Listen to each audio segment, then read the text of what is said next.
Somebody please help this Muslim in the comments section who's threatening to kill himself in front of me.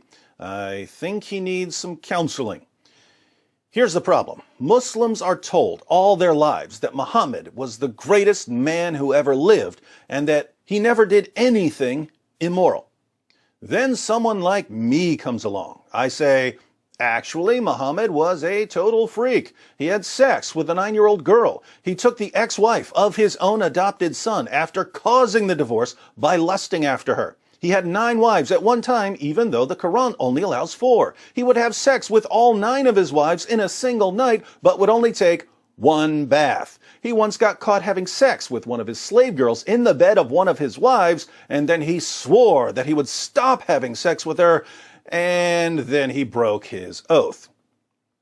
And Muslims are so convinced that Muhammad would never do anything like this that they think I'm lying. And that's fine, but sometimes they're so convinced that I'm lying, they end up making some rash oaths, just like their prophet did. And then they have to break their oaths, just like their prophet did. Let's look at an example. I have a video from 2014 titled, 5 Reasons the Quran is Not the Word of God. In that video, I mentioned that Muhammad once got caught having sex with one of his slave girls. Earlier today, a Muslim replied, if you can show me exactly where it is written, having sex with his slave girl, I will slit my own throat in front of you. Notice how confident he is that I'm lying. He's willing to bet his life on it. Unfortunately for him, I'm not lying at all, but in this case, I don't want him to keep his promise. So I responded, why would you think that anyone wants you to slit your throat? If you promise not to slit your throat, I'll show you where it's written. Here you go. Sunan An-Nasai 34:11.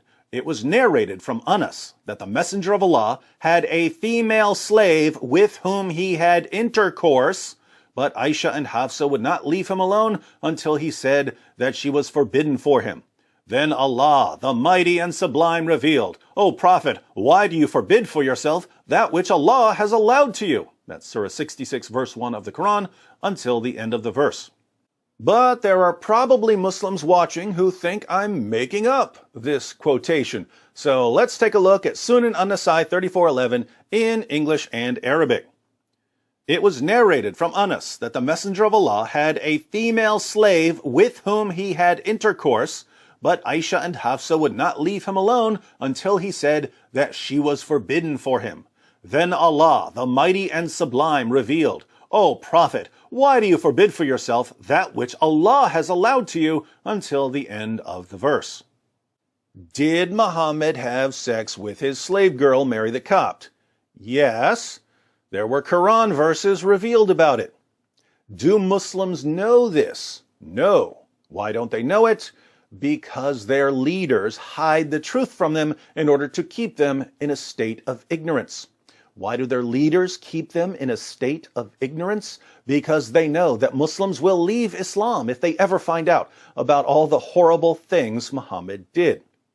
Muslims of the world, we're not the liars here. Your leaders who tell you that Muhammad was the greatest man who ever lived, they're the liars.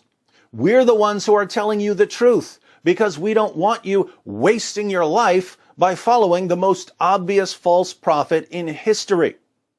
Oddly enough, you love the leaders who lie to you, and you hate the people who tell you the truth.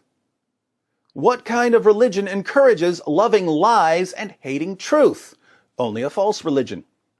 Leave your false religion. Leave the leaders who lie to you. Come to the truth.